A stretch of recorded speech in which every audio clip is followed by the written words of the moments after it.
네, 이어서 더불어민주당 윤호중 비대위원장 만나봅니다. 대선 패배 이후에 내부 상황이 좀 어수선한 것 같은데요. 현안에 대한 입장, 내부 상황 어찌 수습해 갈지 스튜디오로 직접 모셨습니다. 예, 안녕하십니까? 네, 안녕하세요. 반갑습니다.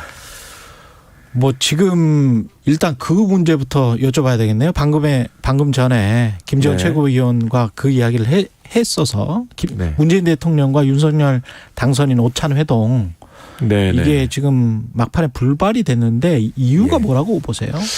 예, 뭐 이유를 제가 말씀드리기는 뭐 적절치 않은 것 같은데요. 제가 알고 있는 한에서만 뭐 말씀을 드린다는 걸 전제로 사전에 그 논의를 하는 과정에서 당선인 측에 대단한 이 무례함이 있었던 걸로 알고 있습니다. 어떤?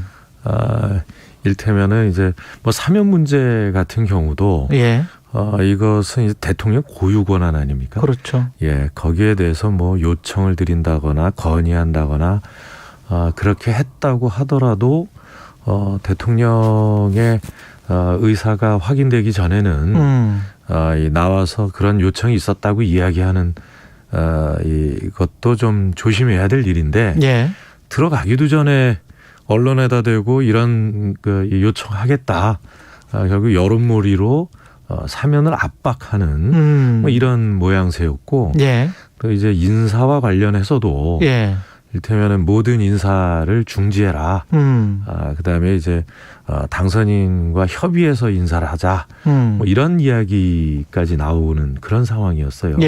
이런 걸로 미뤄보면 대단히 무례한 이 요구가 있었고 마치 이 점령군 행세하는 이런 모습 때문에 결국은 이 불발이 된 것 아닌가 이렇게 보고 있습니다. 그 톤과 뉘앙스 때문에 그랬을 수도 있을 것 같은데 특히 이제 김경수 전 지사를 같이 사면하면 될 것이다. 뭐 이런 식의 어떤 핵심 관계자 이야기가 있었거든요. 그게 굉장히 좀 모욕스럽게 느껴졌을 수도 있겠다 그런 생각은 들더라고요. 이 대통령의 고유 권한에 대한 이 명백한 침해죠. 뭐 당선인과 현직 대통령 간의 이 회동에도 예의와 격식이 있게 마련인데 그런 것을 전혀 무시하고 이 자기들 마음대로 그냥 모든 걸 끌고 갈 수 있는 것처럼 이렇게 하는 이 일방통행식 자세에 문제가 있었지 않았나 싶습니다. 문재인 정부 아까 그 공공기관 인사도 말씀을 하셨는데 이주열 한국은행 총재는 이달 말에 종료가 되고 이건 청와대에서도 원래 그 당선인에게 넘기겠다 그렇게 이야기하지 않았었나요? 그러니까 그런 부분들은 이렇게 뭐 무슨 그 인사권에 대해서 지금부터 정지해라 마라 하는 대상이 아니죠.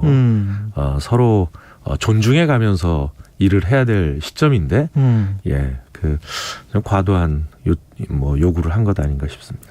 그 검찰총장 문제도 제기를 했단 말이죠.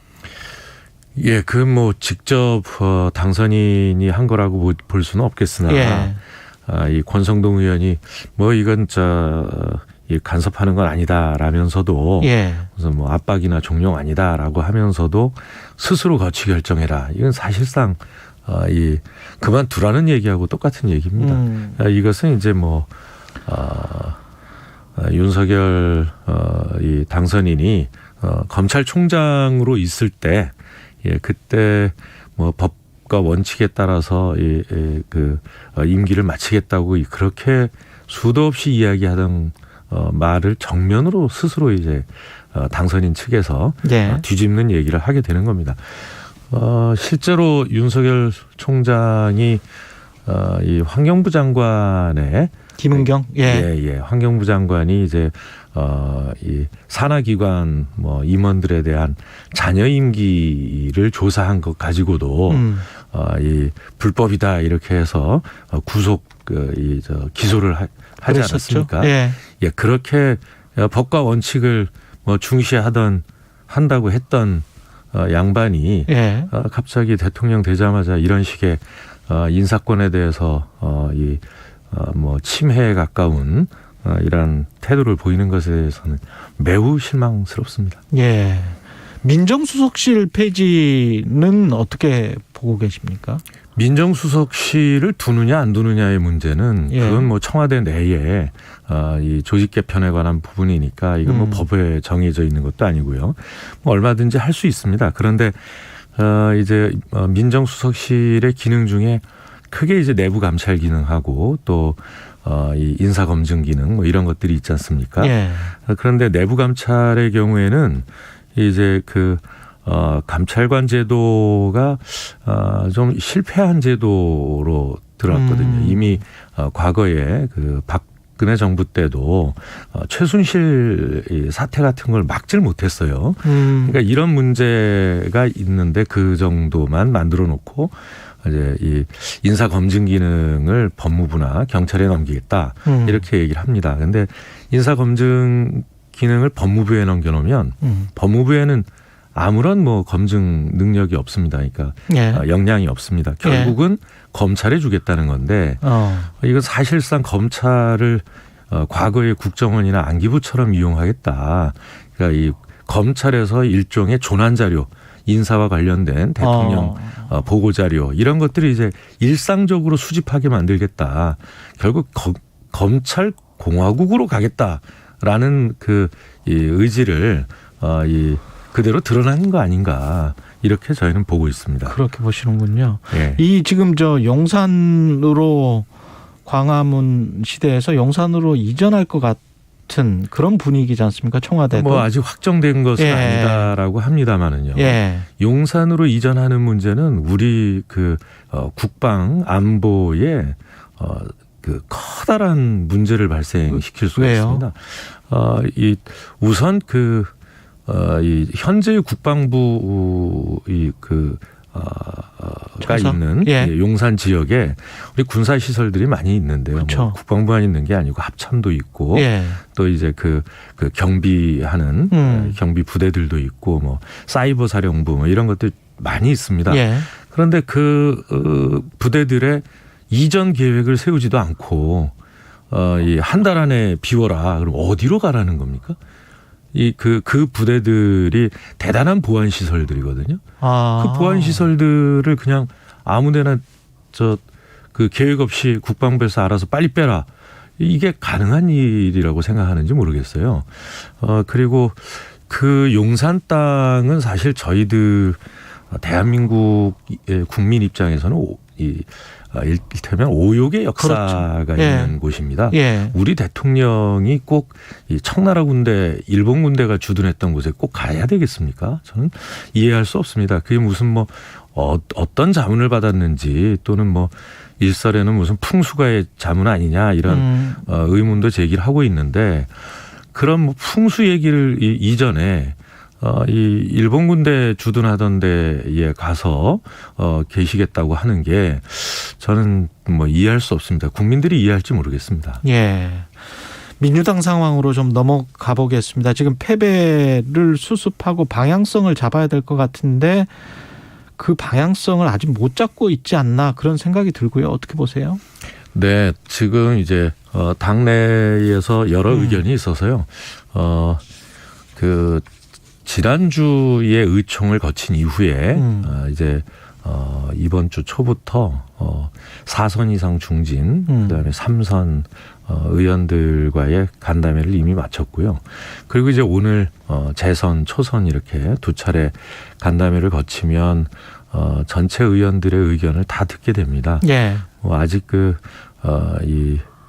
초재선 의원 의견까지를 다 듣지 않아서 지금까지 제가 들어온 의견이 어떻다는 건 아직 말씀드리지 않겠습니다만 이 의견을 다 들어보고 그것을 참고해서 방향을 잡고 쇄신의 길에 빠르게 들어갈 수 있도록 그렇게 해나갈 계획입니다. 근데 어제 지금 말씀하신 대로 당내 86그룹 의원 모임인 더 미래가 비대위 체제 자체에 대해서 비대위원장 윤호중 비대위원장 자체에 관해서 일종의 이제 비토죠. 나가시는 게 훨씬 더 쇄신에 낫겠다 이렇게 이제 주장을 하고 있는데 여기에 관해서는 어떻게 생각하세요? 네, 뭐 그런 의견이 일부 있었다는 예. 얘기는 듣고 있습니다. 예. 그런데 그 더미래의 일치된 의견도 아니고요. 아. 네, 그 더미래의 그런 의견을 가지고 있는 의원도 오늘 저 재선 간담회에 참석할 예정이기 때문에 충분히 들어보겠습니다. 오늘 재선 간담회. 네. 그럼 이재명 후보는 비대위에 힘을 실어서 확실히 바꿀 수 있게 해달라. 이건 어떤 메시지? 그러니까 지금은 서로 간에 탓할 게 아니다 이런 메시지일까요? 네. 지금의 비대위가 뭐 제 자신이 예. 대선 패배에 대해서 책임이 있는 사람입니다. 예.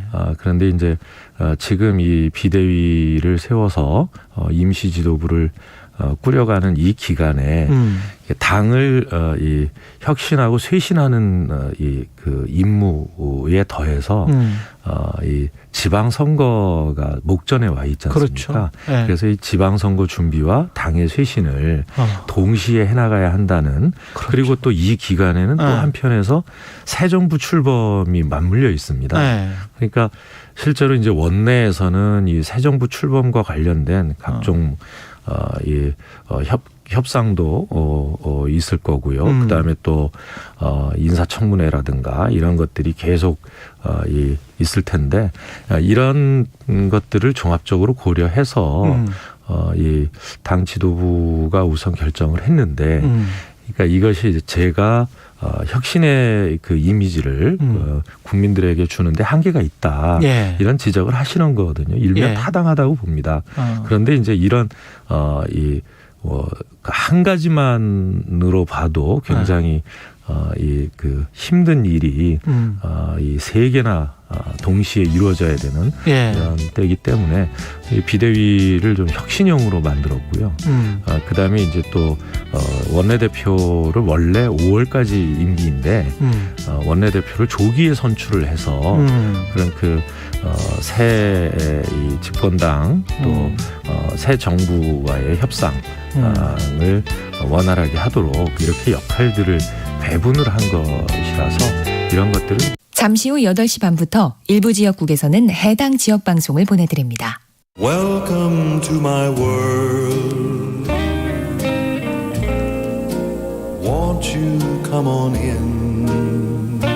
오후 4시 5분 홍사원의 경제쇼로 여러분을 초대합니다. 50분간 딱 한 가지 주제만 깊이 있게 전해드립니다. 경제는 무조건 홍사원의 경제쇼를 들으셔야 합니다. Step into my heart.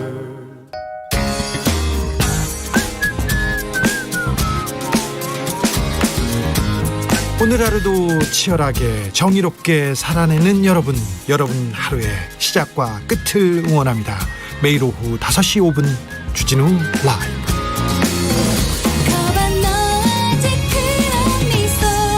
지금 시각은 8시 30분입니다. KBS